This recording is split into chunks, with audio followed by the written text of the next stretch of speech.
get started, please. Andy. Here. Alvin. Drayton. Aaron. Bell. Shirley. Alan. Cheryl. Shelley. Alice. Helen. Arius. Ruby. Bernardus. Jenny. Emily. Annabelle. Cindy. Nikita. Elisa. Chelsea. Wilbur. Felicia. Valen. Amelia. Juan.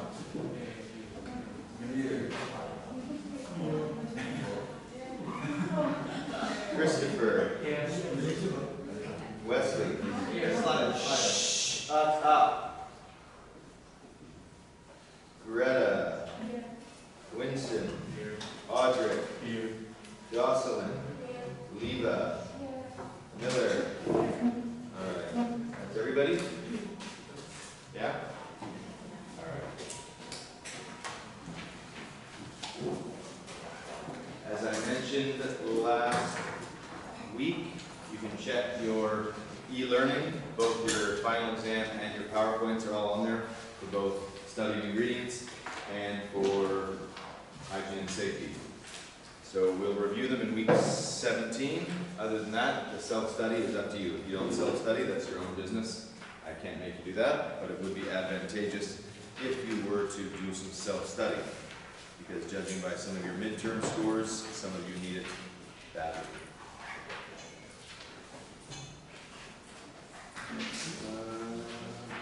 Also, next week, bring some containers to eat with, because we're going to be trying some food from the Middle East.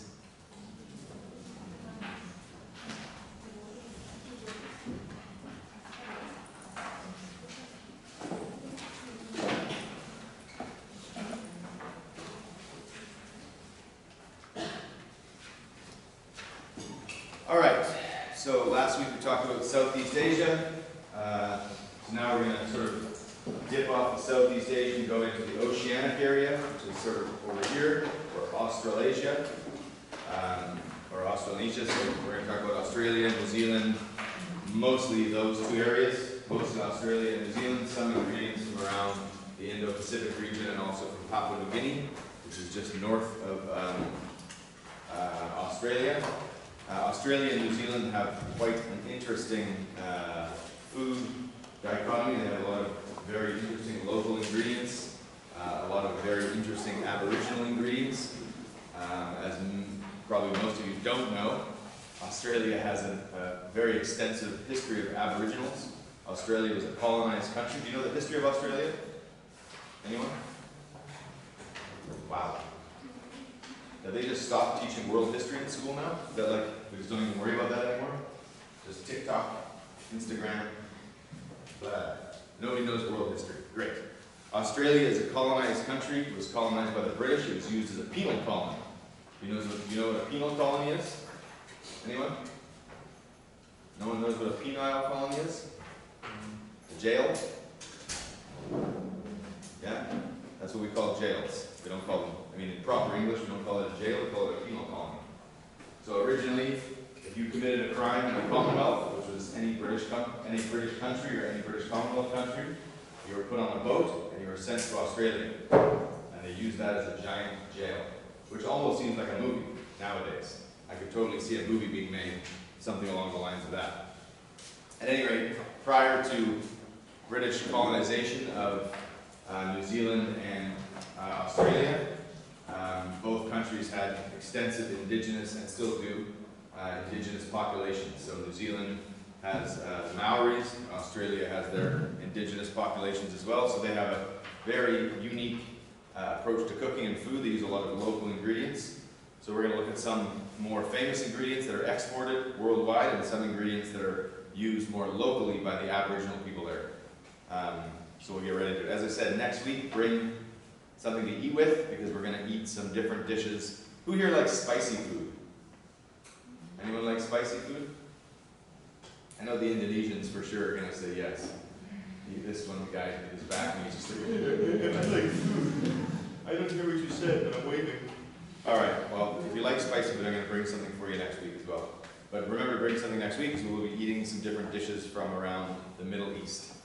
Anyways, so we'll get into Australia and New Zealand here. As I mentioned before, Australia and New Zealand have pretty similar approaches to cooking. They're both islands, so they use a lot of seafood in their cooking or in their local diets or in their daily diets. They also have, Australia has a large beef industry, a large cattle industry. Most of the beef, predominant amount of the beef that comes to Taiwan is from Australia. So if you look at the imports of beef to Taiwan, most of it is from the US or from Australia. Also a fair amount of it also comes from Brazil through other countries. New Zealand also uses a fair amount of livestock as well, but they use a really fairly extensive array of wild fruits, wild vegetables, very exotic. Some of them are very, very exotic. Some of them you won't find anywhere outside of those two regions, outside of Australia or New Zealand. So they have a very interesting approach to cooking. So we'll get right into that. Most of the influence in the local cuisine is sort of British-based. Okay, so if you look at any kind of country that's been colonized by another country, so if you look at, for example, Portugal or Argentina, a lot of the cuisine there is heavily influenced by Spain or Portuguese cuisine. If you look at countries like Canada, America, Australia, New Zealand, they're all heavily influenced by British cuisine because the British were one of the first people to colonize that country and bring over their influences. So a lot of the influence in Australia and New Zealand cuisine is also British-based. There's also, of course, a lot of smaller countries, smaller island nations that inhabit the waters around Australia and New Zealand that have a much more aboriginal approach to cuisine and also their culture. So we'll look at a little bit about that, but not too much. So here's kind of the area we're covering today. So there's tons of little islands around here: Micronesia, Polynesia, Melanesia, Australia. So we're going to look mostly around here.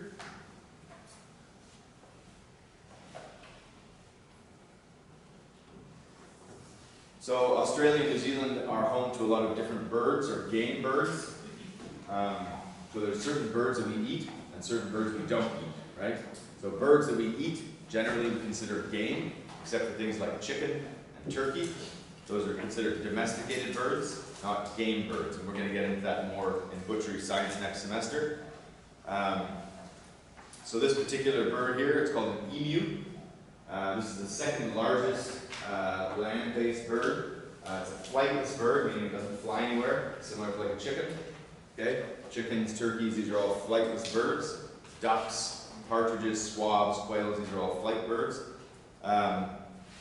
So this is the second largest bird. You should remember that. And it's a very common or a very close relative of the ostrich, which we're going to get into in a minute. The emu is used primarily, well, it's used for a lot of things. Some of it is for zoos, but in terms of culinary, it's used a lot for its meat. Its meat is very, very dark. As you can see here, the meat here almost looks like beef, right? It's very, very red, very, very dark. It's also similar in composition to beef, meaning it's actually higher in protein and lower in fat, so it's actually better for you than beef. It's also a lot easier to raise an emu than it is to raise a cow.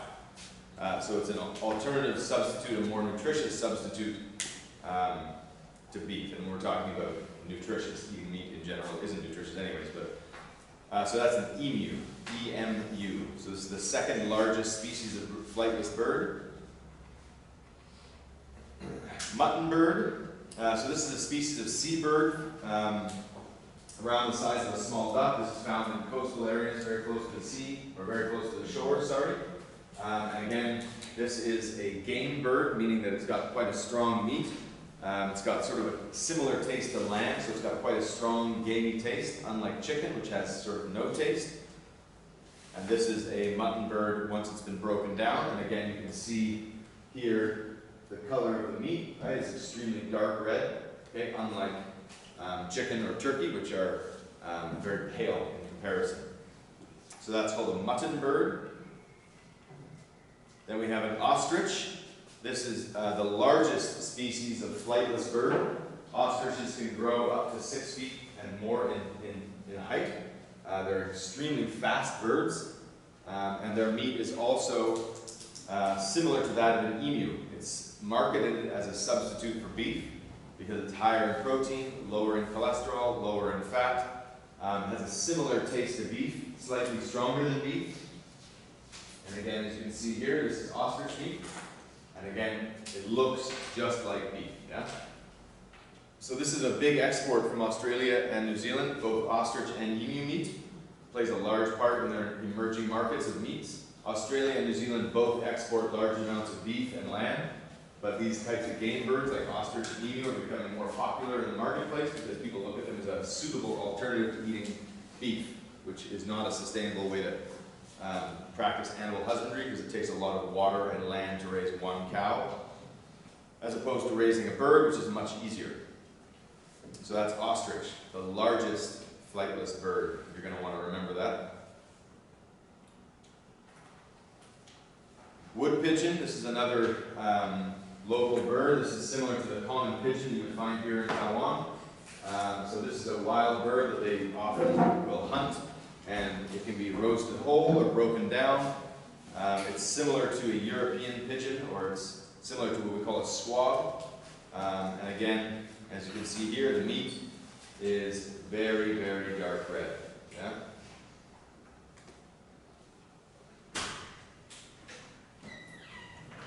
Fruit. Much like when we talked about South America and also Southeast Asia, New Zealand and Australia are home to some pretty interesting tropical fruits, some very unique tropical fruits and citrus fruits. So this is a particular apple from Australia. It's called a Cripps Pink. This is a specific type of apple grown in Australia, and it's a mixture of two different apples. So basically they took a golden delicious apple and a William apple, a lady William apple tree. So they take two different apple trees, take one branch from one tree, stick it in another tree, and they grow a whole new variety of apple. Very, very common practice called grafting, G-R-A-F-T-I-N-G. Grafting is when you take one plant and stick it on another plant. And eventually what happens is that plant takes over and it becomes a whole new species of product. Anyways, yeah, Cripps Pink is quite common in Australia. It's used in any application that a Granny Smith apple or a golden delicious apple can be used in. It's used for baking, for making pies, cakes, things like that, jams, whatever. It's got a slightly sweet taste with a sour aftertaste. Finger lime. This is a small, multicolored citrus fruit. This is grown exclusively now, as I know, it's exclusively grown in New Zealand and Australia. The reason it's called a finger lime is because it looks like a finger. It's about the size of your thumb, unless you've got really skinny thumbs, then it's bigger than your thumb. And basically, it's a very thin-skinned citrus fruit, and when you break it open, you can squeeze out all these little sort of sacs or little pellets of citrus fruit.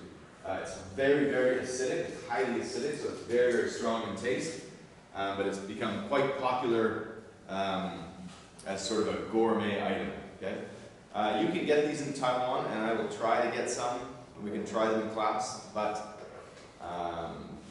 right now it's not a good time to import things because it takes a million years to get here. And at any rate, the texture inside is similar to that of like caviar or fish eggs, being very, very small little capsules of pure citrus juice. Very, very acidic. Guangdong, this is a native peach that grows usually in Western Australia. So Guangdong is used mostly by Aboriginals and locals who practice sort of seasonal and local approach to cooking. This is used a lot to make jams or make pies. It can be juiced. It's got a red skin and it's got sort of a yellow flesh once you cut into it. So it's got a dark red skin, and when you go inside it's got yellow flesh. And it's got sort of an apple-like texture with a kind of crisp, acidic taste.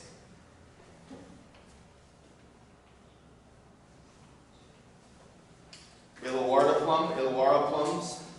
This is also called a plum pine. So this is a small edible fruit found also in the plum family.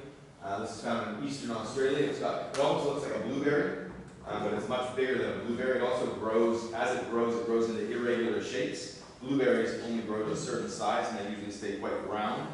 Illawarra plums tend to start out roundish in shape, and as they grow, they kind of grow to more of a oblong shape, or very sort of a tuberous shape. They have dark purple skin or reddish skin, and then kind of a light pink flesh. So when you cut into it or open it up, it's got kind of a light pink interior. And again, this can be used for a variety of different things. Making jams out of it, can be baked into pies, you can eat it raw, and it's also found dried. Okay, so it's quite common to find in certain stores to be dried, like dried cranberries or raisins. Illawarra plums can also be found dried.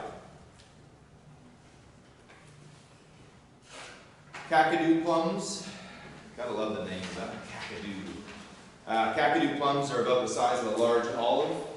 So they're about the size of a small ping pong ball, or about the size of a 10 NT coin.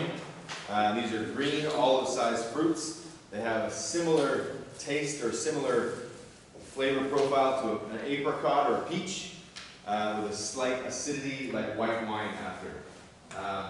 These are also considered a stone fruit. So this stone here can be removed, planted, and can grow a new tree or a new vine. They're often eaten raw or combined with a little bit of honey and eaten. They're often paired sometimes with meat or seafood as well. Because of their slight acidity, they pair well with meats and seafoods, light meats. So that's a Kakadu plum. Kiwi. So although kiwis are actually native to China, when people think of the kiwi fruit, they often think of New Zealand. Because New Zealand did an amazing job of marketing kiwis, and when people talk about New Zealand people, the slang term for someone from New Zealand is a kiwi, right? And that's because of the kiwi fruit. The kiwis were actually indigenous to China, and then it was brought over to New Zealand, and it was called a Chinese gooseberry. Then they decided to remarket it. There's one particular company in New Zealand that marketed kiwis internationally. They started to grow there very well, and they started exporting to different countries. And now when people think of kiwis, they automatically just think of New Zealand, even though they're not from New Zealand. They're named after the national bird. So the national bird in New Zealand is called a kiwi bird. So they named it a kiwi fruit. Originally they came only in green, like this, and then they started to do some genetic modifications, and now you can get them in yellow, you can get them in pink, you can get them in red, you can get all kinds of different kiwi fruits, colors. You can even buy mini kiwis, which are very hard to get here, but they're very, very small, entirely edible, meaning you don't have to peel them. Normally a kiwi fruit, you have to take the outside skin off, because it's not very palatable. It's edible, but it's not pleasant to eat, right? It's all furry. You know, I've never eaten it before, but it doesn't look like something I want to eat. But the small, mini kiwis you can eat entirely. Those are very hard to get here, though. Kiwis are actually incredibly high in vitamin C. So most people think, you know, if you're sick, you have an orange for some bizarre reason. So oranges are always associated with vitamin C, but kiwis are actually much higher in vitamin C than oranges. Lemon aspen. This is a type of citrus fruit. It's a small, pale green, light green skinned citrus fruit. This is found in different parts of northern Australia, and it has a similar taste to that of maybe a grapefruit or a mild lime taste, so very, very mild citrus taste with slight sweetness to it. This again is used in any application where you want to use a citrus fruit. You could use a lemon aspen.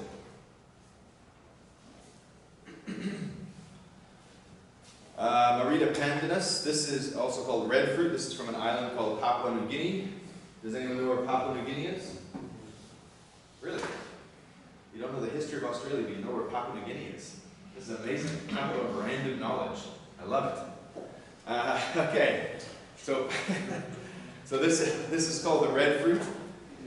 So these are not very big, but they're about 30 centimeters to a foot and a half long. Okay, or maybe even slightly longer. So this red fruit here, basically what happens is these outer red seeds here are stripped away and used for a variety of different things.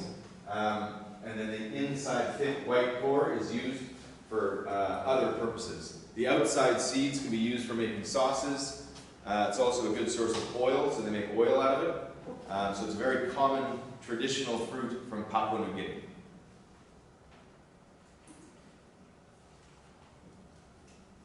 Manthari, this is a native cranberry. So like we have cranberries in North America, which are a very common thing. You can go to Costco, you can go to PF Smart, you can buy dried cranberries, right? Hard to find fresh cranberries here. This would be similar, it's in the same berry family as a cranberry, and they refer to this as the native cranberry of Australia.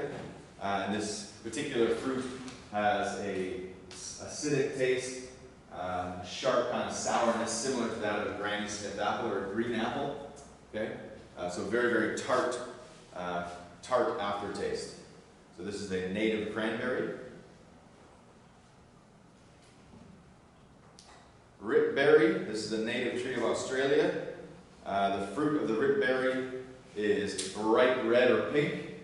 And the taste is again similar to a cranberry or to the native berry. The native cranberry, slightly acidic, somewhat tart aftertaste. Okay.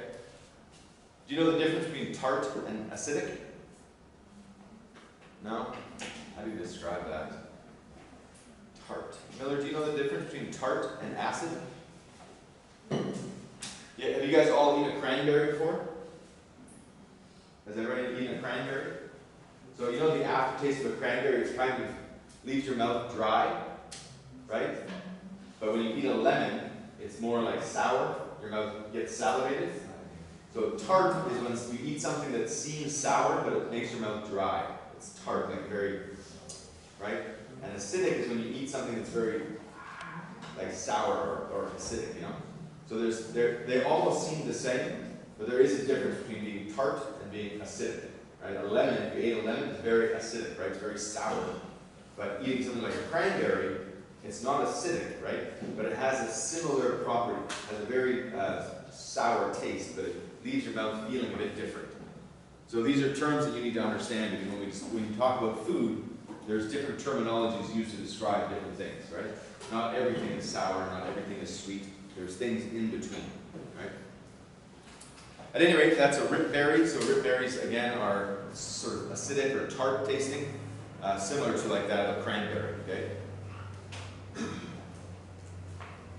Wild rosella fruit.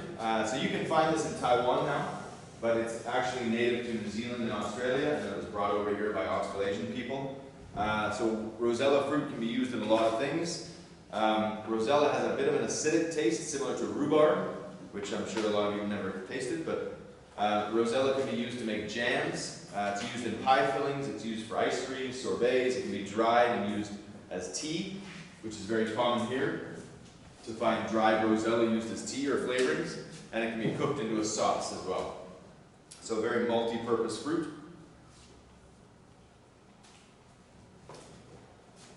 As I mentioned in the beginning, New Zealand and Australia are both large islands. They have lots of coastline, meaning that they also have access to a lot of great fish and shellfish. Also, because of their situation, or where they're situated on the map, they have access to somewhat cool waters, because they have very cold waters down here by the Antarctic, right? They also have somewhat cold waters here in the Pacific, but they also have very warm waters here in the Indian Ocean and up to the Indo-Pacific belt here. So they have access to a lot of different waterways, thus giving them access to a lot of interesting seafood products. So a flathead fish is a large freshwater fish. It's in the same family as the lionfish, which is highly poisonous. Although the flathead fish is not poisonous. It gets its name flathead fish because most fish are, right, this thing is like, flathead fish actually are quite ugly to look at, but they are very popular for sport fishing because they can grow to be very big in length, and they're very strong fish, which means that they put up a good fight.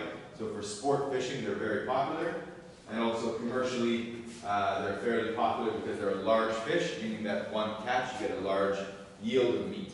Okay, so that's called a flathead fish.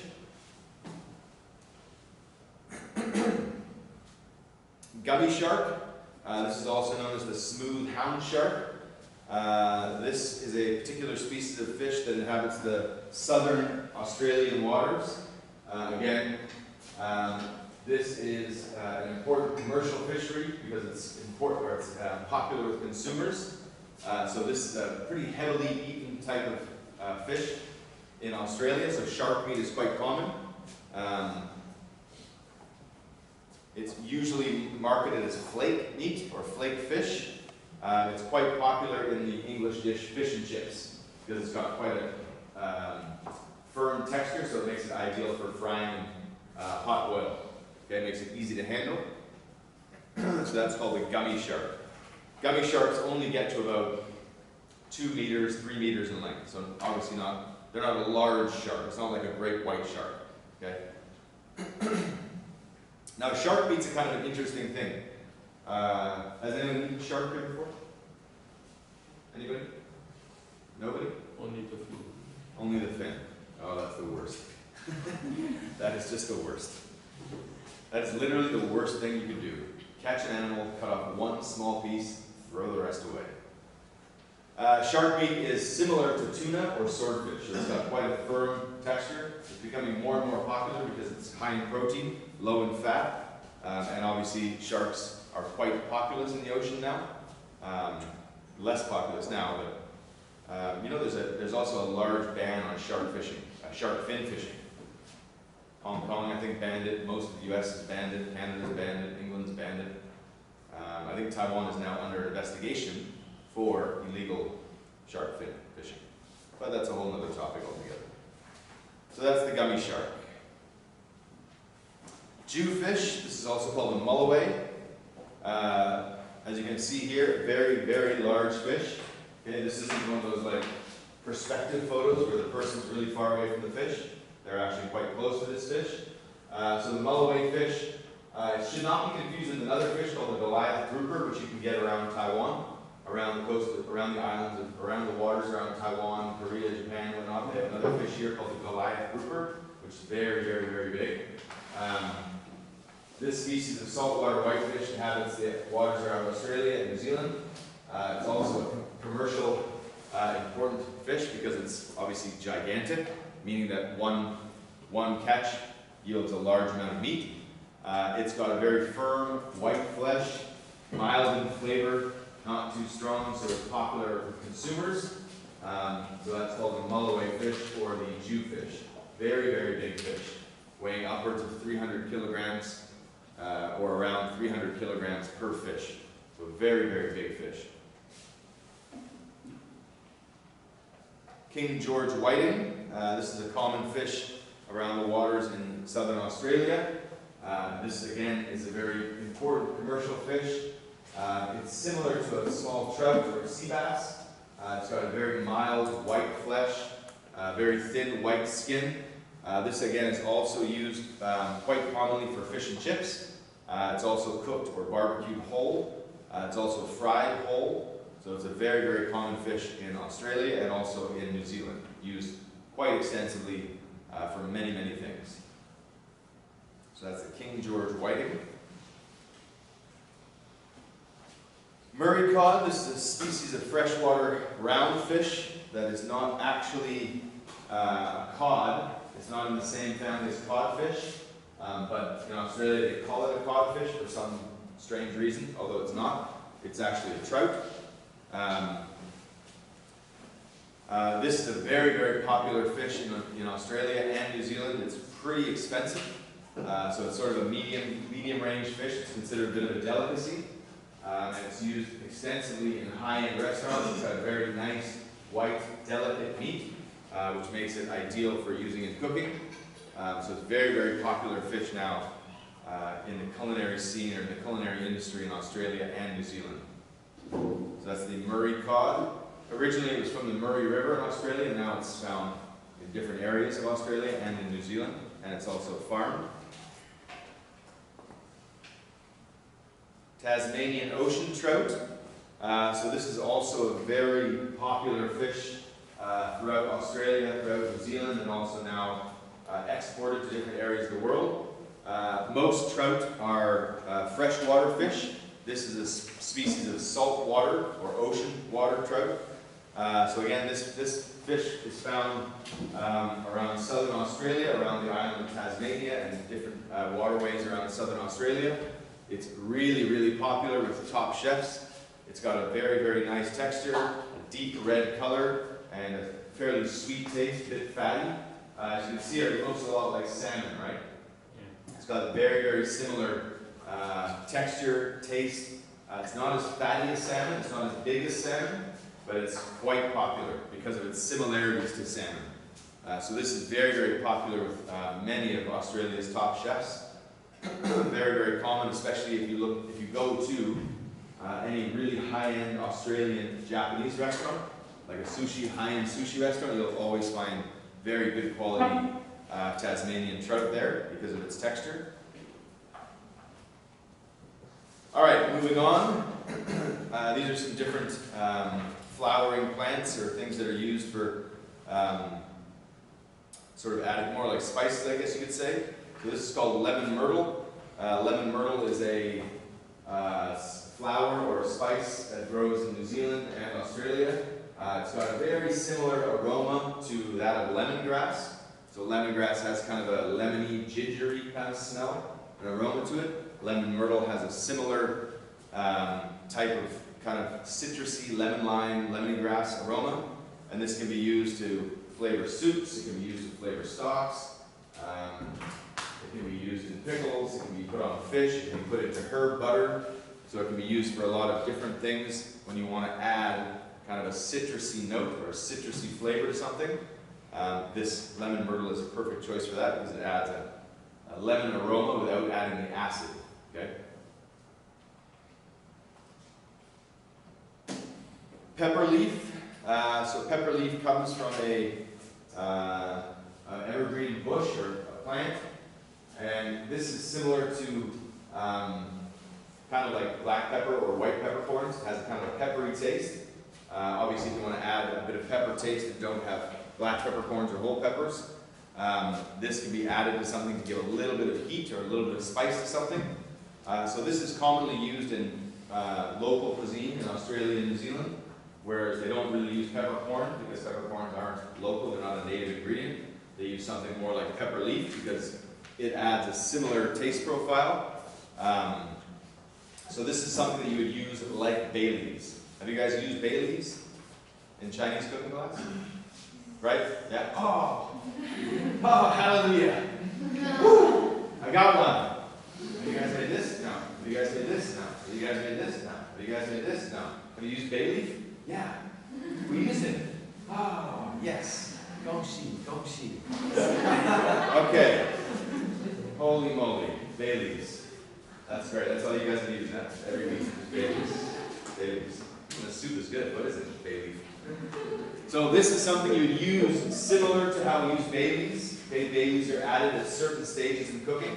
Okay, you don't want to add them too early because they become bitter. You don't want to add them too late. If you add them too late, they don't have a chance to actually release their tastes. So this is something that you would use similar to how you'd use a bay leaf, although this is very spicy, so you would use it much less sparingly, or much more sparingly than you would use a bay leaf. So in a recipe, sometimes you have 3 or 4 bay leaves because their flavor is very mild. You would add maybe 1 of these because the flavor is much more intense. Okay?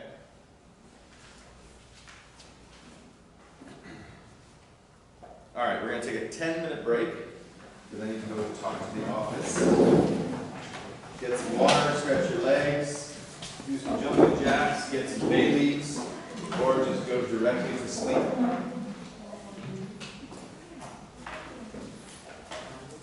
You guys not sleeping, right? Okay. How can people be so tired?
Wake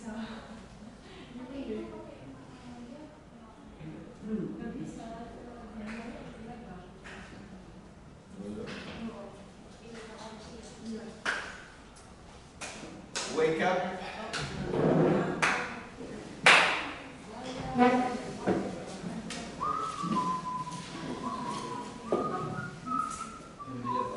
All right, carrying on.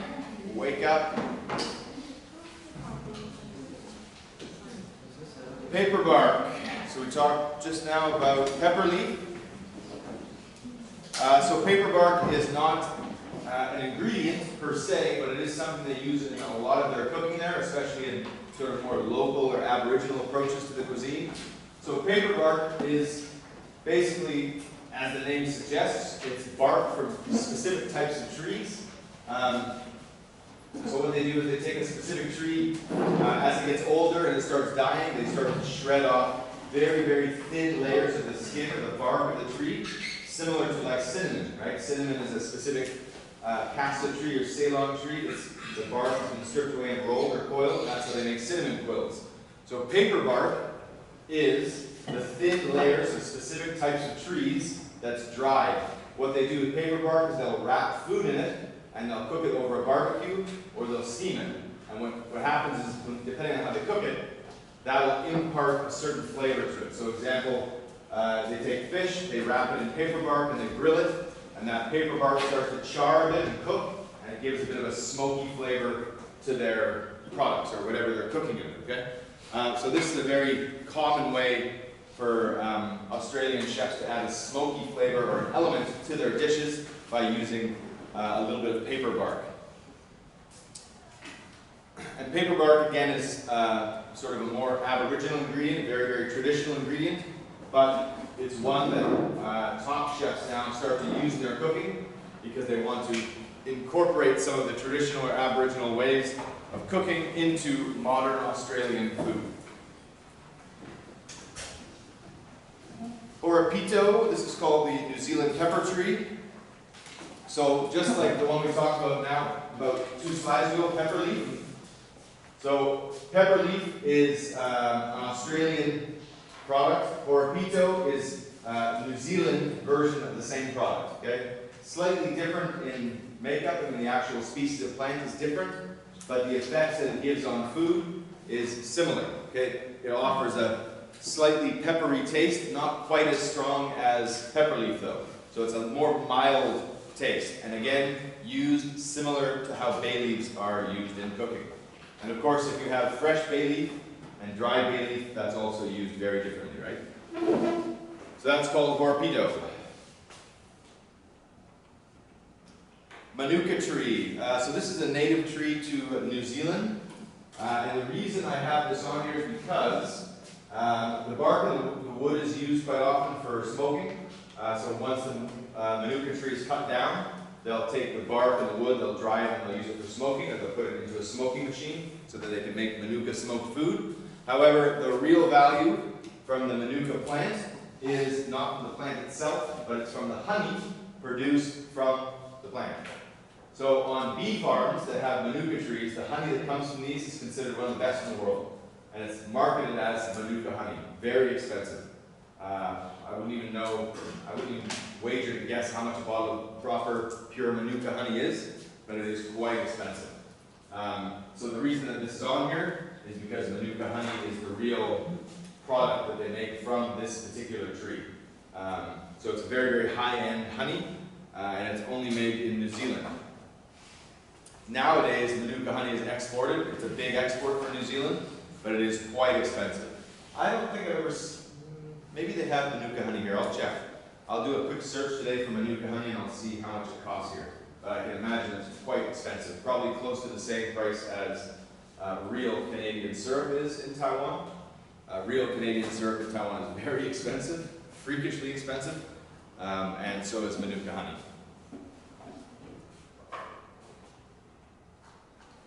New Zealand spinach. So this is a green leafy vegetable. New Zealand spinach has, it's slightly different than most spinaches. Most spinaches are quite soft or quite tender.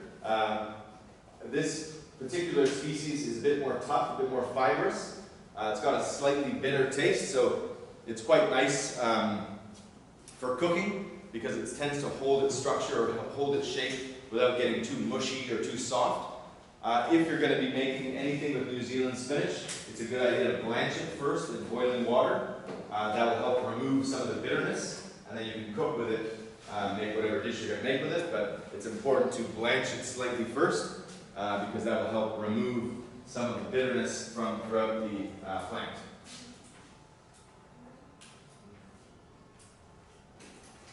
Shellfish. So as I mentioned before, we talked about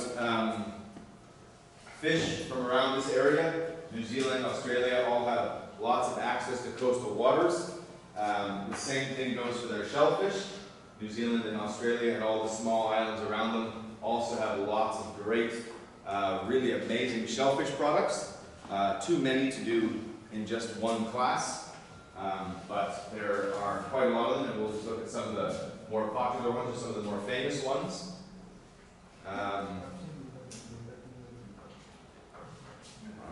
So clams, this particular type of clam here is called a diamond shell clam. This is a mollusk from Australia. It's a very, very popular one. As you can tell, it gets its name because of its diamond type top. So most clams have a rounded top or somewhat rounded top. The diamond shell clam is more of a pointed top, almost like the top of a diamond. Okay? So obviously it gets its name for its shape. Also, the tua clam from New Zealand. So this is a fairly large clam. It's very, very wide body. It's got a thin lid, it's large meat. The tua clam is very, very popular with the native cuisine in New Zealand.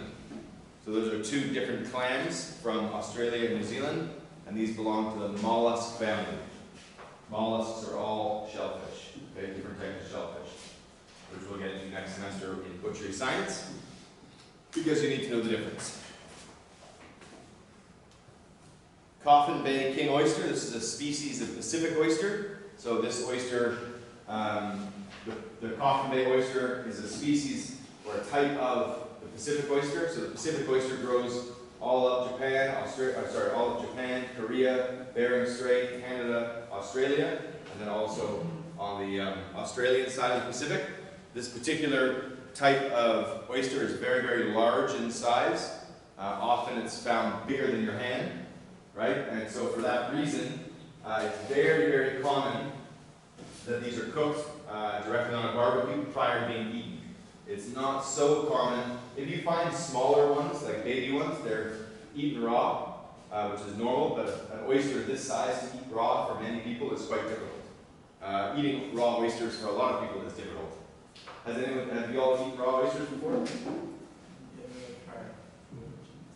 No? Nobody's eaten a raw oyster before? You've eaten one? And you like it? Yeah, it's good.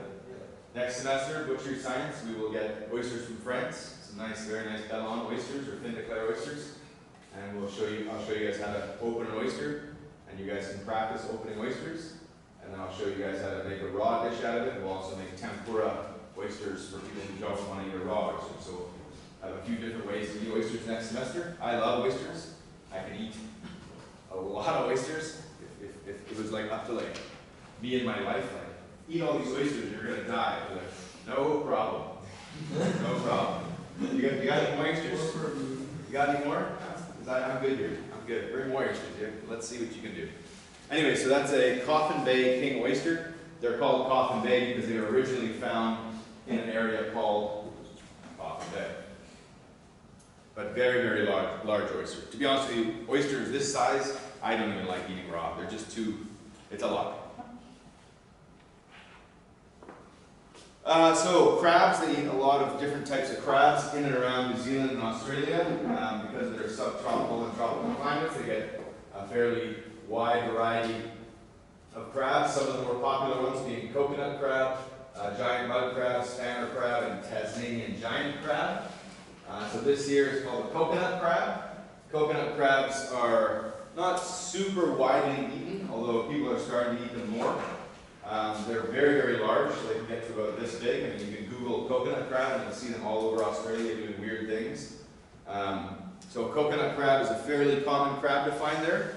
and then also the Tasmanian giant crab.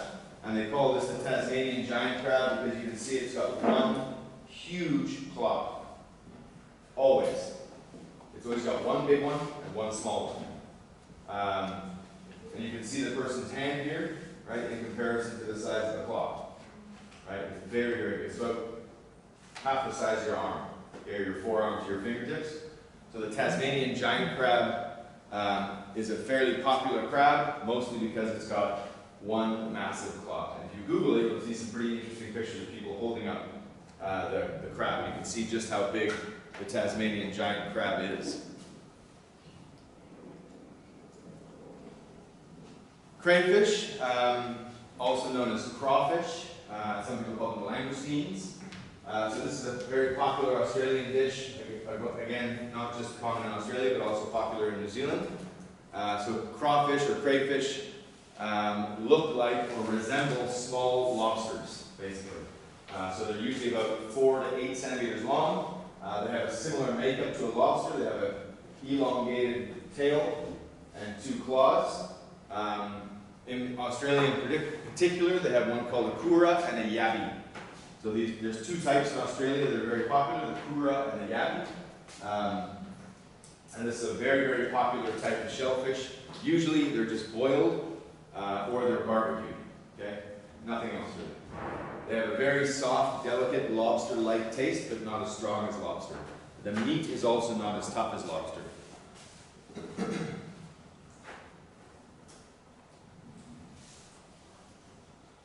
Giant freshwater prawns. So this is a species of freshwater prawn found all along the coastlines of Australia. It's also found along the Indo-Pacific belt. It's also found upwards of New Zealand as well. Very, very common for fishing companies from all around Asia to travel far south into the waters around Indo-Pacific, New Zealand, Papua New Guinea, and Australia to fish for these types of prawns. They've also been brought back to areas like Vietnam to be farmed. Okay, so a lot of Southeast Asian countries have brought back this type of prawn and started farming it. This is considered a delicacy. This particular type of prawn lives not in salt water, but in mixed salt and fresh water, which we call brackish water. Brackish water. So brackish water is where a saltwater body and a freshwater body meet, like at the delta of a river. Freshwater river runs into the ocean, you get a mixture of salt and fresh water. This is where this type of prawn usually lives, or upstream in fresh water. So this is called a giant freshwater prawn. These normally have a very large size, so if you were to hold it in your hand, it would be about the size of your hand. Okay, the whole hand. Okay, so from here to here would be roughly the size of your hand. Okay, so quite a big prawn.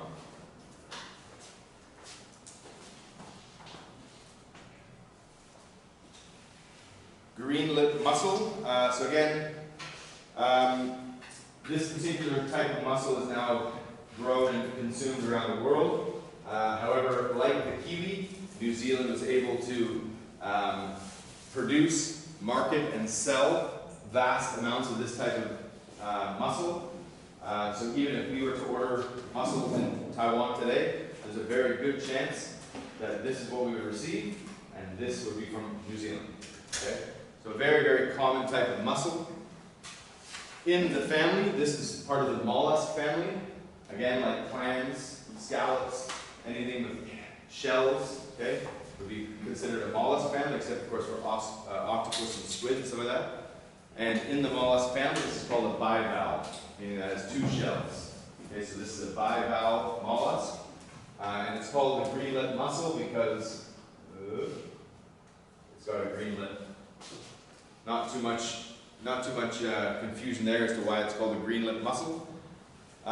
This is considered to be one of the better types of mussels out there.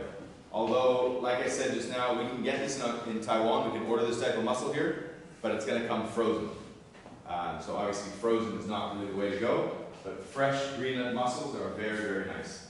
Very, very big mussel. The actual meat inside is large, very, very red in color. It's got a sweet and salty taste. So very, very popular when fresh. When you're cooking mussels, we'll get into this in butchery science next semester as well. But when you're preparing mussels, if they're already open, you need to discard them. Okay? If the shell is open, that means it's dead and you need to get rid of it. Okay? The shell has to be closed when you're cooking it. Okay? Very important that you don't cook dead mussels because you can make someone very sick. Lobster. So although this area, this area around Australia, New Zealand, and Polynesia is not home to any true lobster species, remember that there's only two true types of lobsters: the European lobster and the North American lobster. The only true lobsters in the world. New Zealand does have quite a lot of different kinds of lobsters. There's Australian lobsters, rock lobsters. Then there's two varieties of lobsters. One is called the Balmain bug. Okay? And the term bugs is more of a slang term in Australia. They refer to these types of lobsters as bugs. Why? I don't know. You have to ask an Australian. But Balmain bugs and Moreton Bay bugs.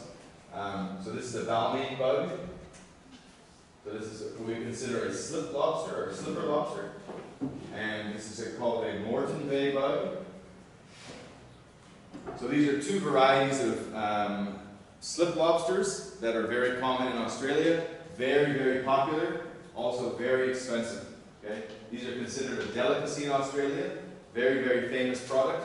If you ever meet an Australian, and if you say to them, I'd like to have a Moreton Bay bug, for sure they're going to know what you're talking about. No matter where in Australia they're from, they're going to know 100% exactly what you're talking about.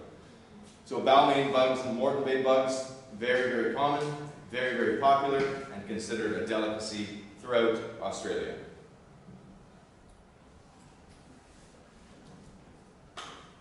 Sow thistle. So this is a green, it's a dark green leafy bush plant. So this is used around New Zealand. And again, this is similar to like New Zealand spinach. It's a leafy green vegetable. It's got a slightly bitter taste. And in New Zealand, in Maori cooking, the Aboriginal cooking in New Zealand, this is a very common accompaniment with pork or with wild boar.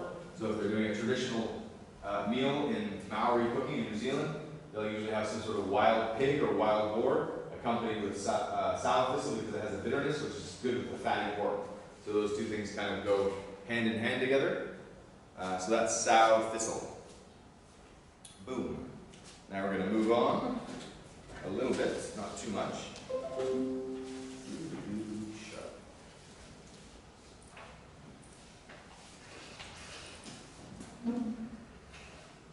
So we're just going to start a little bit of the Middle East this week because next week we're going to be eating. So we're going to do some eating next week and then we're going to finish this PowerPoint next week. So I want to have some of it done today. So we're going to cover today. So we went from Northern Asia to Southeast Asia to Australia. And now we're going to kind of come back, right? So if you think about, we started here, right? Remember, we started at the very beginning of the course. We started here, France, Italy, well there's Italy there. France, Italy, Spain, so we started here. Then we went up here, Germany, Austria, Switzerland, blah, blah, blah. Then we went here. Then we went here. Then we went here. Then we went over here. We did here. Now we just did there. This morning we just did here. And now we're going to make our way all the way back to the Middle East. And then we're back where we started from. So we did like a round the world tour. Okay, so we're going to talk about the Middle East and the Levant. This term here, the Levant, is a term that is used to describe a certain region that included several countries. So if you look on the map, again, this area here, North Africa, and then up into here where Jordan and Syria and Israel is. So this area here is what we refer to as the Levant. Okay? This is an old name for that area.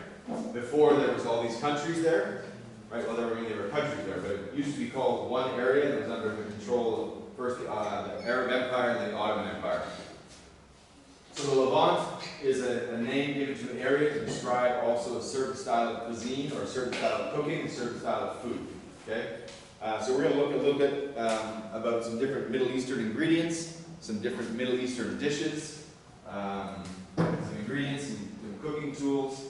In your 4th year, we do a class, I think I've mentioned this a couple times already, we do a class on global cooking. In the 4th year course, we do a lot of Middle Eastern cooking because I really like the flavors of Middle Eastern cooking. Most people don't know much about it, you know, what goes into Middle Eastern food, and I think it's got really like some amazing characteristics. I think it's one of my favorite foods to eat. So we do a couple weeks of Middle Eastern cooking. We make all kinds of different dishes from around the area.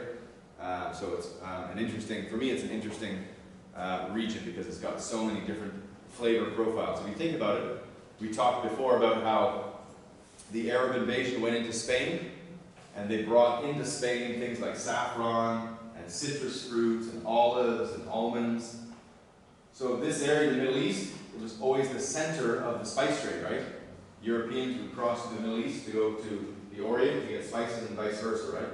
So the Middle East has always been sort of a central focal point or a central piece of the global food industry because it was always an international hub of travelers going through and forth, right? So it has played a really integral role in many of the dishes we see today, a lot of the influence in food we see today. But again, it's also been influenced by external forces. When you look at a country like Morocco, which is right there. Morocco is on the tip of Africa, right by Spain. Morocco was under the rule of the Arab Empire, so it's heavy Arabic influence or Arabic history. And then after the Arab invasion, then the Spanish and the French invaded Morocco. It's like, you invaded us, now we're going to invade you. And so there's a lot of influence left in North Africa from Spain and from France. In fact, if you go to Morocco, it's very common that people will speak Arabic and French.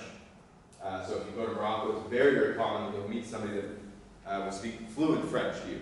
Okay? Anyways, let's get on with it. This is basically what I just spent the last 2 minutes saying, but you know, invasions and wars and you know, being the central part and you know, ingredients moving back and forth. So the Middle East has always played a very integral role in that. They're used in spice blends. Throughout Morocco, India, Lebanon, Turkey, they use an incredible amount of different spice blends. They never really just throw in a couple spices. They usually have a pre-made spice mixture. And again, in your 4th year, they'll make a lot of different spice mixes, so you can actually make them yourself. We'll make spice mixes from Ethiopia, we'll make spice mixes from Morocco, from Lebanon. So there's a whole variety of different things. Dining is also quite interesting in the Middle East. Quite often dining is done in a similar way to in Taiwan or in China, like the table menu, where a round table, everyone sits at a round table and then they eat off the central table. Eating in the Middle East in most countries is done the same way, where everything is shared from the center. In most countries in the Middle East, they don't have knives or forks, they don't have faitzen, okay? They only use their hands, or they use bread, okay? It's also very important in the Middle East to use the right hand to eat with, because one hand is for the bathroom, and one hand is for eating, right? Even though, you know, you can wash your hands to that, whatever, right? They still look at it as kind of an insult if you use the wrong hand to eat with. It's a very insulting gesture. So you have to be a little bit careful with that. So again, beans and peas. So beans and peas mostly originated in Central and South America, were brought over into the Indian region, and now they play a very, very large part in Indian cuisine, in Pakistani cuisine, and in a lot of the Middle Eastern cuisines. They play a pretty staple role now. In their cuisine, some of the beans are native to the area, but a lot were brought over. They also use beans in a variety of different ways in Middle Eastern cooking. So, for example, in Central and South America, beans are usually eaten as they are. They're cooked, right, as a whole bean. It's more common, it's more common in India or Pakistan, for example, to grind the bean and make something out of the flour. So they actually use the flour from the pea or the bean to make something else. and next week we'll try a few different dishes, a few different ingredients that are used making flour made by using the flour from the beans or peas. Boy, that was really hard to get out. So here are a few of the different native ones. Come on now. So barley. Now barley is not actually a true bean or a pea, although I include it in here because when we cook it and we eat it, we treat it the same as a bean or a pea. But barley is actually a species of grass. This is native to Western Asia and northern India. Also native to an area we call the Fertile Crescent. Barley is used in Taiwan, but mostly for making tea. I'm sure that you've all had barley tea before. Very, very common tea drink here. Right? It's got sort of a brownish color. It's got a very unique taste. So barley is not used in Taiwan the same way as it's used in the Middle East. Mostly in Taiwan, barley is used as a tea ingredient. Okay? But in the Middle East, they use it for making a whole different, they use it for a variety of different things. It's used primarily as a food staple, so as a grain. It's also used as animal feed. It's also been used for many, many, many years to make beer and distilled spirits. And now it's considered a health food. So barley is considered to be sort of a superfood or a good carbohydrate or a good starch because it's low in the glycemic index. So barley is now considered to be very healthy for you. Although throughout India and throughout the Middle East, they've been consuming barley products for thousands of years. And barley is very easy to get in Taiwan, and cheap. Dal. So this is actually, dal is an all-encompassing name for split peas. So split peas are dried peas that have been knocked in half. Dal or split peas comes in a variety of different colors. You get them in black, brown, green, orange, yellow. They're used extensively for making flour out of. So they make split pea flour, and they make something out of split pea flour. Or it's also a very common ingredient or base for curry. In particular here, which again, we'll make this in your 4th year. This is called dal tarka. Dal tarka is a spicy yellow bean curry, okay, or yellow lentil curry. So it's usually a very, very spicy yellow lentil curry. You have to keep in mind that a lot of Indians and a lot of Pakistanis are vegetarian. Big percentage of the population is vegetarian. Also, a big percentage of the population do not eat beef because of religious reasons. So either they don't eat beef or they're strictly vegetarian anyways. So when you go to Indian restaurants, you will find a heavy influence of vegetarian or vegan items, okay? Including bean curries, cheese curries, things like that. Dal tarka is one of the more famous ones. You'll find it pretty much on any Indian restaurant you go to. I guarantee you go to an Indian restaurant in Kaohsiung, they're going to have dal tarka on the menu, for sure. Chickpea. So chickpea is a legume native to the Middle East. Chickpeas go by 2 names. They're either called a garbanzo bean, so depending on where you're from, you might call it a garbanzo bean, or you might call it a chickpea. Why 2 names? Who knows? I go by chickpea, but other people call it garbanzo bean. Not correct, not incorrect, whatever. In India, it's called gram. And English people or Anglo-Saxons call it garbanzo bean. I think chickpea is more of an Americanized name. It's very, very common to use garbanzo beans to make curry. Okay, so it's a very, very common ingredient in curries. It's also very, very common in a dish called hummus, which we're going to try next week. Hummus is a Middle Eastern spread or a dip made out of chickpeas, tahini, which is sesame paste, garlic, and lemon. It's usually eaten with flatbread called pita. So next week I'll make up some hummus, I'll bring some pita bread, and we can try some hummus and pita. Quite delicious. Another very, very famous thing from the Middle East is called falafel, right here, and that's what this is here. So falafel is ground chickpeas, so cooked ground chickpeas that are made into dumplings that are fried. Okay, they're deep fried. So it's basically a really heavily seasoned dumpling, okay, a deep fried dumpling. They take coarse ground, cooked chickpeas, not dried chickpeas, but cooked chickpeas. They grind them up quite fine. They mix it with a lot of different spices, with lots of parsley, sometimes mint, depending on who's making it.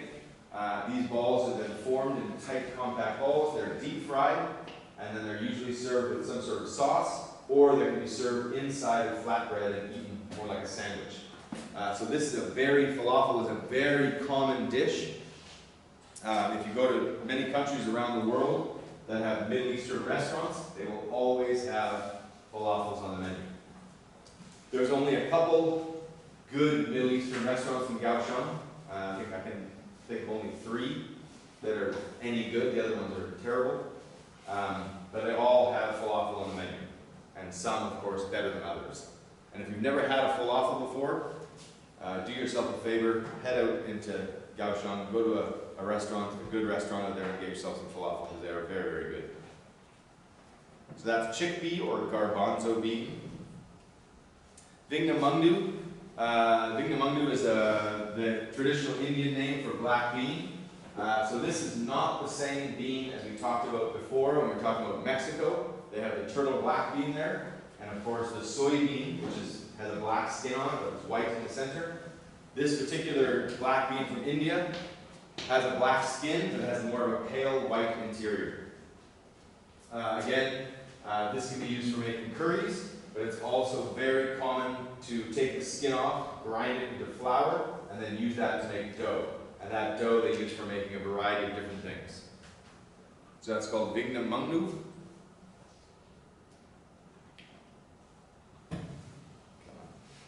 Bulgur. I'm going to try and get some of this for next week, but this is very hard to find in Taiwan. So bulgur, this is here. It's also called wheat bulgur. It's a Middle Eastern ingredient. So basically, they take wheat grains and they strip away all the skins, and then they're par cooked. So it's basically a whole cracked wheat particle, a piece of cracked wheat. So when we make flour, for example, we take the wheat germ and we strip away all the outside skin to make white flour. When we make whole wheat flour, we leave all the skin on. Right? That's the difference between whole wheat flour and regular flour. Okay? So this particular wheat bulgur is prior to grinding the wheat germ to make flour. They crush it, okay, and they dry it. And so this is basically little particles of wheat that have been unground. Okay?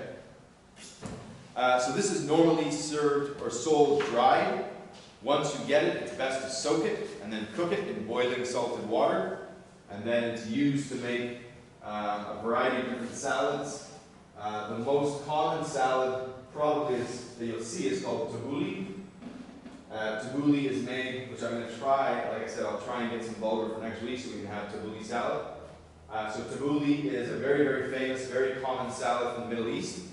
And it's made out of cooked wheat bulgur, tomato, lots of parsley, mint, lemon, and then different seasonings or spices. Middle Eastern cooking uses a lot of herbs, like parsley and mint, in their cooking. In extremely large amounts, actually. So that's bulgur or wheat bulgur. Caviar. So caviar, when people think of caviar, they normally think maybe of European cooking, which is true to a point because it's used predominantly in high-end European cooking. So good caviar or prized caviar is made from salted fish eggs. The most prized caviar is from sturgeon. Okay, the type of fish is called sturgeon fish. Very, very large, sleek fish.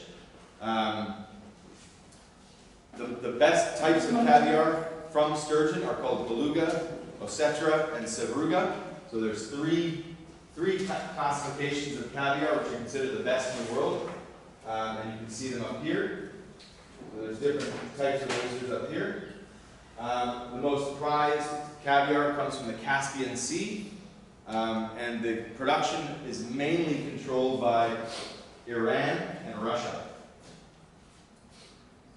So the Caspian Sea is just right there. and there's Iran, and there's the Caspian Sea. So the caviar industry plays a large role in Iranian exports because they grow a lot of sturgeon in the Caspian Sea. The Caspian Sea is where a lot of good high-end sturgeon naturally grows. Now in Taiwan you can get locally grown farm sturgeon caviar, which is quite good. It's not this good, but it's pretty good for a locally made farm product. It's not bad. I think it's a bit too expensive for a local product, but whatever. And in your second semester, second year, we'll make one dish and we'll use a lot of caviar. So you'll be able to try high-end caviar. We don't pay for it, but thank God, or else we wouldn't be using it, trust me. But in your second semester, second year, we make one dish where you guys can use really high-end caviar, so then you can taste what high-end caviar tastes like. When you're, also one thing to note, not that you need to worry about this, it won't be on a test, but you see these spoons here, okay? These spoons, normally when you buy caviar, or when you buy a lot of caviar, you get a set of spoons, and they're made from oyster shells. When you're dealing with caviar, it's not a good idea to use metal spoons, because metal spoons will affect the taste of the caviar. So you should either use wood or oyster shell spoons, okay? But metal spoons are no-no. They tend to ruin the taste of caviar.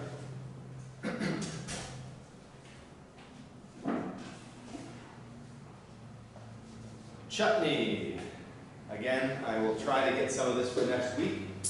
So chutney is basically a dip or a side sauce served in many different applications in Indian and Pakistani cuisine. So for example, if you were to get tandoori chicken or tandoori fish, which is kind of a barbecued or oven-cooked dish from Indian cuisine, you would normally be served a side of chutney. Chutney is sort of like Indian jam. It's kind of spicy, kind of sweet. It's usually based on tomatoes or mangoes being the most common type, so you get tomato chutney or mango chutney. And it's usually made with a mixture of different fruits, one being the focal point, so like tomato or mango being the main part of it. And then usually it's got different spices in it, like cumin, coriander, chili, nigella seeds, cardamom powder, whole cardamom. So it's quite a thick jam-like substance. However, it's definitely not sweet like jam. You wouldn't want to put it on toast. Well, I mean, if you're Indian, you might. But aside from being Indian, you probably would not enjoy a piece of toast smothered in chutney. But it goes very, very well with certain dishes in Indian and Pakistani cuisine. The reason I say a lot of Indian and Pakistani cuisine is because a lot of things that people think, so Indian restaurants are quite popular now, right? I mean, if you look at pretty much any major city, you'll always find Indian restaurants, right? And there's lots of sort of staple Indian dishes that everyone knows, things like butter chicken, tikka masala, paneer, and all this other stuff, right? But a lot of these dishes are actually Pakistani in origin. For example, naan bread. Have you guys ever heard of naan bread? And we'll get into it later, but that's actually from Pakistan, not India. So it's important to note that what people think are maybe Indian dishes are probably Pakistani in origin, and then were taken to India. So another grain here, this is called couscous. This is a very special or very normal, common thing from North Africa, especially in Morocco. So basically this is made from tiny little balls of durum flour that have been rubbed together. So they basically take cracked flour or coarse grain flour, mix it with water, and then rub together little balls, and then steam it. So they're very, very small. Now they're machine made, but originally they were handmade. And again, this can be used, it can be cooked and then used to make salads. It can be used in soups. It can be used in fillings or stuffings. Again, you can, if you wanted to make tabbouleh salad, the salad we talked about before, if you wanted to make tabbouleh and couldn't get bulgur, you can use couscous instead. So if I can't find bulgur this week to make tabbouleh salad, I'll just get some couscous because it's much easier to find, and I'll make the same salad but with couscous instead of bulgur. Although the consistency is much different, okay, the texture of the product, so I'd like to find the original one as opposed to couscous. Is she dead? No? Okay. Just asking. You never know. You never know. Curry leaf. So, this is a plant that's used extensively in Middle Eastern cooking.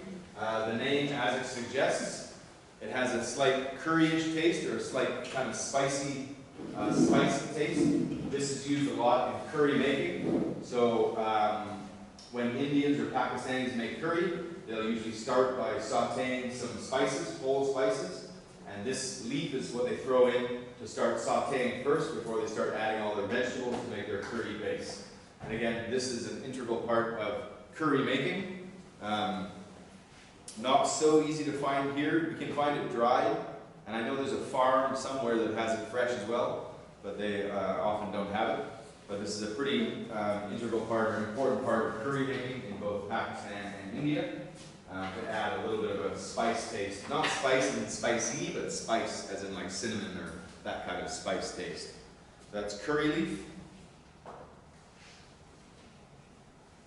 Frike, again, this is another wheat product. This is made from green. So this is made from wheat that is underripe or not ready to harvest yet. So wheat goes through a change in color as it grows, as it gets older. It goes from a dark green color to a light brown color to sort of a yellow color, and that's when you know it's ready to harvest. So frika is a pretty staple ingredient used in a lot of Middle Eastern dishes, especially around Iran, Iraq, Jordan, Lebanon, Syria. So this is taken from the unripened or unaged wheat grain when it's still a bit green, so it's not quite ready to harvest and make flour with. They'll take this green durum wheat and they'll roast it and then rub it together, and it makes these sort of big particles of a grain. And again, this is used similar to how you would use couscous, and similar to how you use wheat bulgur. It's sold dry, you have to cook it, and then you can use it in a variety of different things. So this is a staple grain throughout the Middle East, especially in countries like Iran and Iraq. So that's frike.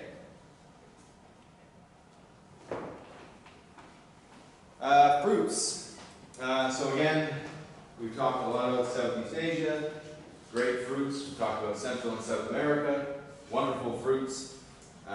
We just talked about Australia and New Zealand, also having a wide variety of fruits. The Middle East has also some interesting fruits. So we'll get into that now, a few of the different ones here. So the ice apple. Ice apple is also sometimes referred to as the tal palm. And this is a palm tree native to India that's used for its fruit, the sap, which is the liquid that comes from a tree, and also from the bark of the tree itself. So ice apple is quite an interesting looking fruit. On the outside, so this is the outside skin here, it almost looks like an eggplant. It's got sort of a dark purple, almost black exterior. It's round, okay, fairly rounded fruit. Once you cut into it, the inside of the ice apple is sort of a beige interior, and then what you want is these gelatinous sacs, and they're inside the very central part of the ice apple. So when you cut into an ice apple, you open it up and you want to take out that sort of gelatinous or gooey fruit that's in the very center of the ice apple. So this is the part that's eaten from the ice apple. Okay, very, very unique, very, very different looking type of fruit. The translucent or clear fruit center part has a very similar taste and texture to lychee. Okay, so it's got a very similar texture to lychee, and it has a very similar sort of fruitiness to lychee as well. Sugarcane, you guys all know sugarcane? Yes, that's how we get most of our sugar now, right? Very common in Southeast Asia and Asia to get sugarcane juice, right? You see the guys at the market putting the sugarcane in the machine and grinding it, right? So sugarcane is actually from Papua New Guinea. It's native to Papua New Guinea. So prior to sugarcane being taken and brought all over the world, countries used other things to get sugar from. And so in India, for a long time, they used ice apples as a means to make sugar prior to sugarcane being exported or propagated out of Papua New Guinea and into the rest of the world. And now sugarcane is one of the most grown crops worldwide. But sugarcane originated from these little islands up here. So it came from those small islands, and now it's gone around the world. If you recall, you probably don't remember, but when we talked about France a long time ago, I mentioned one of the products they have in France is called a sugar beet. That's a white beetroot. So in France, they used sugar beets to make sugar before sugarcane was introduced to the rest of the world. So in most countries, they had an alternate means of making sugar prior to sugarcane becoming the most accepted way to make it. So in India, the ice apple is what they used for sweeteners before sugar came around. Mango, oh, very popular fruit, one of the most popular in Taiwan, I guess. Maybe, I don't know, a lot of people like mango here. Mangoes are actually native to parts of Bangladesh, India, and Myanmar. However, now, of course, mangoes are grown all over the world. Probably the most common type of mango grown in Taiwan is actually from America, called the Irwin mango. It was brought over here in the 70s by a Taiwanese guy. He went to Florida, to America, brought back an Irwin mango, and now the Irwin mango grows quite extensively in southern Taiwan. Mangoes are used in a lot of different Indian cuisines. If you think back to a few slides ago, we talked about chutney. So chutney, one of the common types of chutney is called mango chutney, which is what we're going to try next week, hopefully if I can find it. So mangoes are used in many applications in Indian cooking, not only for savory applications, but also a very popular drink in India is called a lassi, L-A-S-I. A lassi is a yogurt-based drink. So in India, they consume a lot of yogurt or fermented dairy products. A lassi is a very common drink. Again, if you go to an Indian restaurant in Taiwan or in Kaohsiung, for sure they're going to have lassi on the menu. Mango lassi is basically just a flavored yogurt drink with mango puree inside of it. So a very common drink. Currently, India is the world leader in production. So India produces the most mangoes in the world. They produce 4 times as many mangoes as the second biggest producer in the world. So think about that in terms of scale.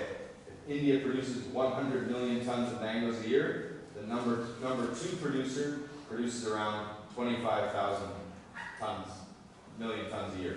So they produce a huge amount of mangoes. They also consume a huge amount of mangoes.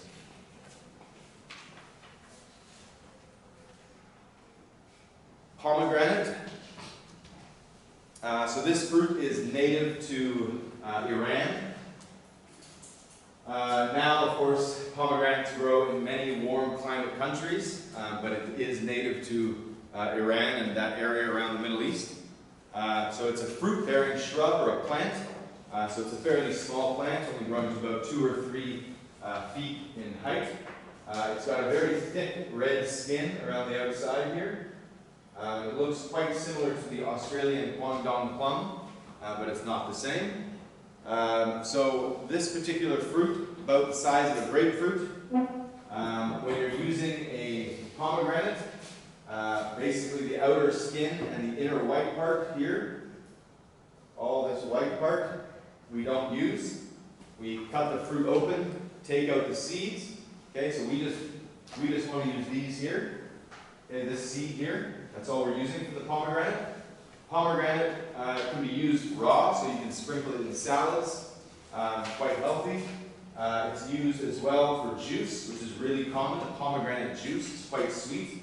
It's also used as a sweetener, and it's also used, or used to be used as a dye. So pomegranate stains very red. So when people wanted to color their clothes, they would use pomegranate juice, soak their clothes in it, and it would stain their clothes bright red. Okay, so it used to be used for a lot of different things. But nowadays it's mostly commonly used just as a salad ingredient or for its juice for drinking, which is quite common. Ghee. Okay, so ghee is a butter ingredient used in Indian and Pakistani Middle Eastern cooking. Oil is also commonly used in Indian cuisine, although ghee is more common when they're making curry. So traditionally when people are going to make curry in India, they will use ghee. So basically, it is a butter that's been melted, all the impurities have been removed, it's put into a container where it's allowed to coagulate or harden again, and then it's fermented. So it's butter, it's melted, purified, and then fermented at room temperature until it takes on a slightly sour taste. Okay, so ghee is used in India and in Pakistan. There's another product here called smen. And smen is also a fermented butter product used more in the Middle East as opposed to India, Pakistan, where they use ghee. And smen is made in a similar way where butter is boiled. It's usually seasoned with some salt and spices before it's stored and then allowed to ferment again for weeks or months until it's taken on a fermented flavor or a sour flavor, sour taste. Again, in your 4th year, we'll get some ghee, or we'll make our own ghee, and we'll use that for curry making when we make curry in your 4th year.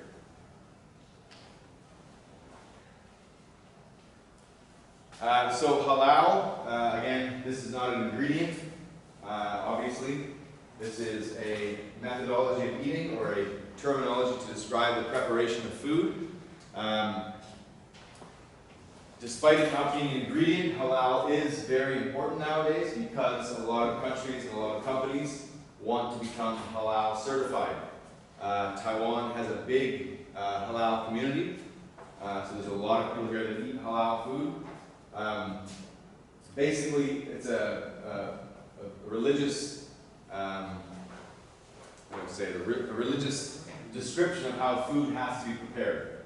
Similar to how Jewish food has to be prepared to be kosher. There's a lot of similarities between kosher food and halal food.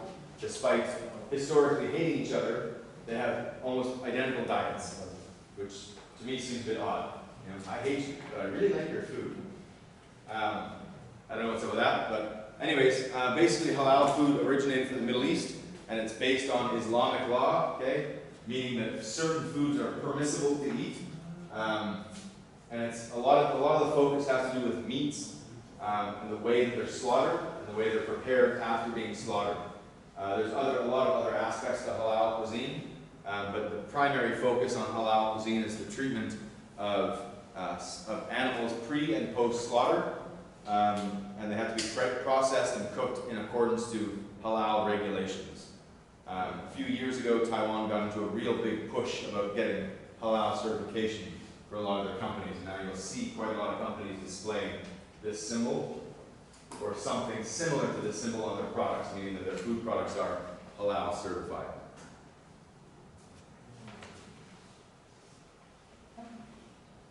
Harissa. So I'm going to bring some of this next week. So this is a very spicy pepper paste. This would be similar to sambal. Okay, so sambal in Southeast Asia. This would be harissa in the Middle East.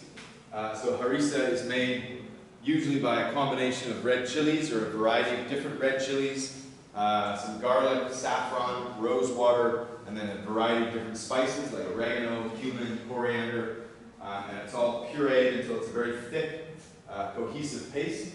And then this harissa they use for marinating meats, they use it for making sauces, they use it for making dips, they use it for making sausages. So there's quite a variety of different things that harissa is used for. So I'll bring some of this next week, and then if you feel like trying some harissa, you can put a bit on a spoon and see how you like it. It's not like super spicy, but it's got some heat to it, especially at 8:30 in the morning. Might be. I'll probably be regretting it by 2 o'clock when you guys come back for hygiene and safety, but we'll see what happens.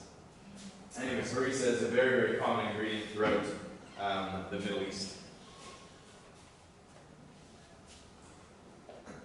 All right, we're gonna wrap it up there today because I'm getting a sore throat from talking for an hour and 45 minutes straight.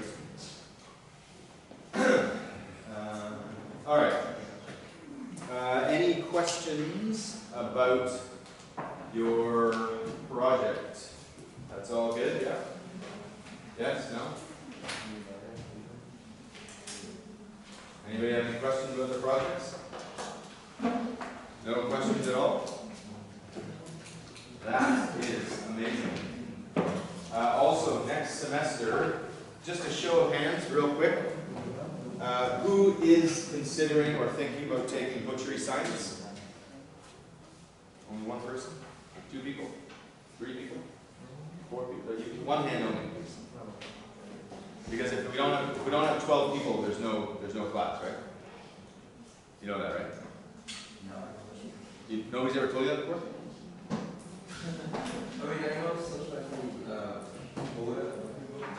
Sorry?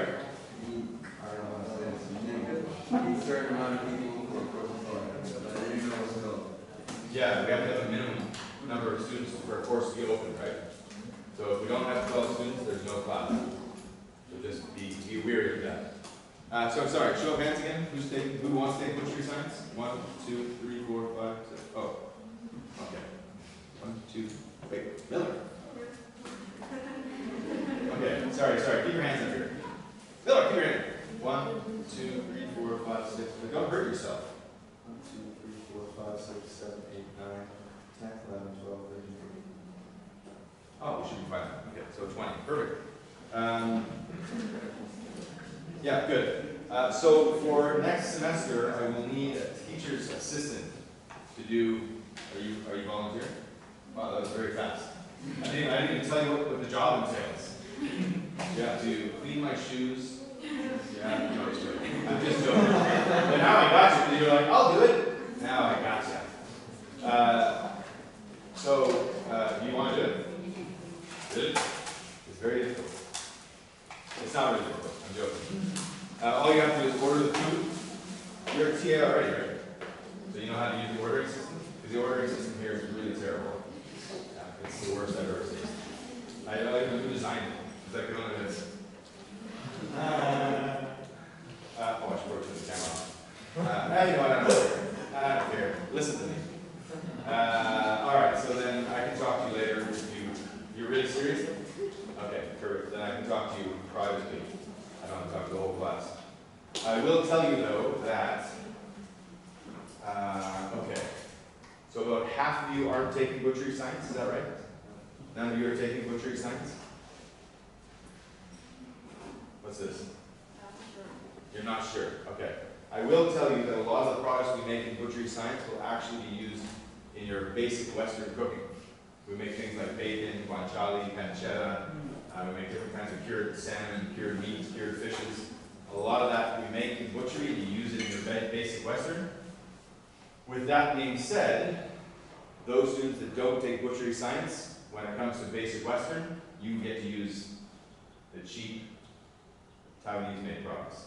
You don't get to use our good butchery science made products. It's different student fee, right? Different ingredient fee. You know, you pay an ingredient fee, right? So if you don't take butchery science and you do take basic Western, then you won't be able to use those products. You'll just use whatever we can find in Taiwan. Okay? So just let that be not a warning, because doesn't matter if you take it or not. Just know that when it comes to basic Western cooking, if you do take basic Western, then when we use good homemade bacon, you will use cheap Taiwanese-made pork stock. But I can't really say it's bacon because it's more like just salty pork. There's a big difference. So just know that that you won't have access to those products. Okay. All right. Anyways, don't forget your PowerPoint for your review is up there. Like I said at the beginning of the class, you need to study it yourself. We will review it in week 17 anyways, but if you come in having already studied a bit, then if you have any questions, it will be much better for you then. If you come in, then guess what your test result's going to be. Right?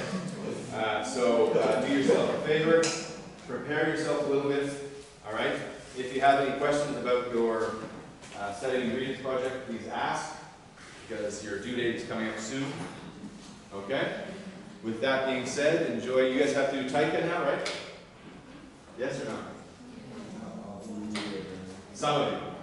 So we postponed our hygiene and safety class for some of you? Damn it. All right. Well, anyways, we'll see you guys at 2 o'clock back here. All right? Don't be late.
Thanks, guys. Have a nice afternoon. I'll see you later.